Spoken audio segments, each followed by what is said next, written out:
Unit 2, The Economy, Lecture 5, Economic Indicators, Part A.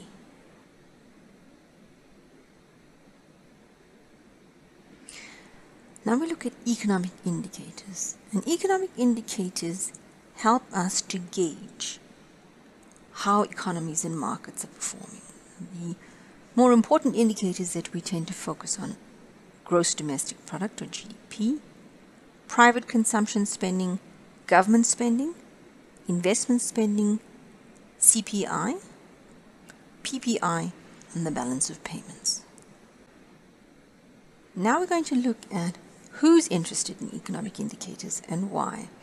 And the three groups of market participants and observers that we're going to focus on are economists and other market analysts, investors, and businesses. So for economists and other market analysts, they want to assess performance and judge the effectiveness of policies. They also want to compare across different economies, and economists tend to do forecasting. Investors, they are more interested in risk and return, and they would use these indicators to help in that decision-making process. And for businesses, they want to investigate new opportunities. Do they want to invest in a new capital project? Is there a new market that they want to enter? And so on and so forth. We're now going to look at economic indicators in more detail, and we're going to start with GDP, or gross domestic product. It's defined as the total value of all goods and services produced in a country in a particular period, and that period tends to be 1 year. Real GDP reflects total economic activity after an adjustment for inflation. Inflation only allows our money to keep pace with rising prices, so in order to get growth, actual real growth, there needs to be growth over and above inflation. So here we're looking at the actual components of GDP, and GDP is made up of consumption spending, spending by households, investment spending, spending by companies on capital goods, government spending on goods and services, and net exports.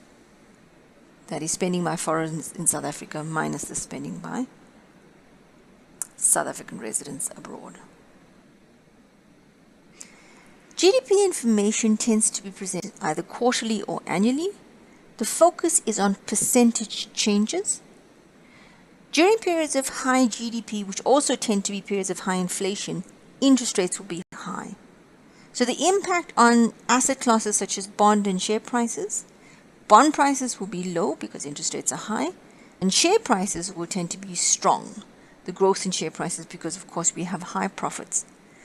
But because you also have high inflation and high interest rates, as we go forward, this will tend to cause falling prices. In terms of the exchange rate, there will be an appreciation because high interest rates will tend to attract foreign investment, and this will result in an appreciating currency.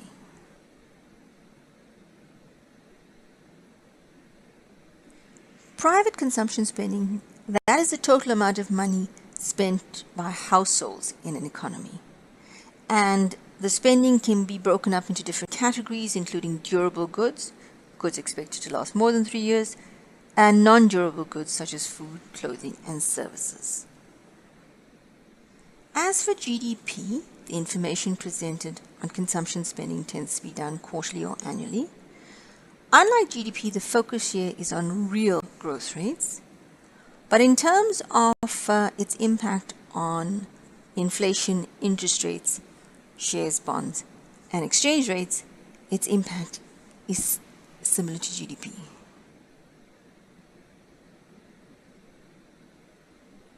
Government spending is the total amount of money spent by government on goods and services, services such as the defense forces, judicial system, and education, to name a few, but it excludes transfer payments such as pensions and unemployment. However, in order to look at total government spending, we have to include government investment spending as well. If we look at consumption spending by governments in industrialized nations, it represents around 15% of GDP. For other countries where the state provides a lot of services, it tends to be higher.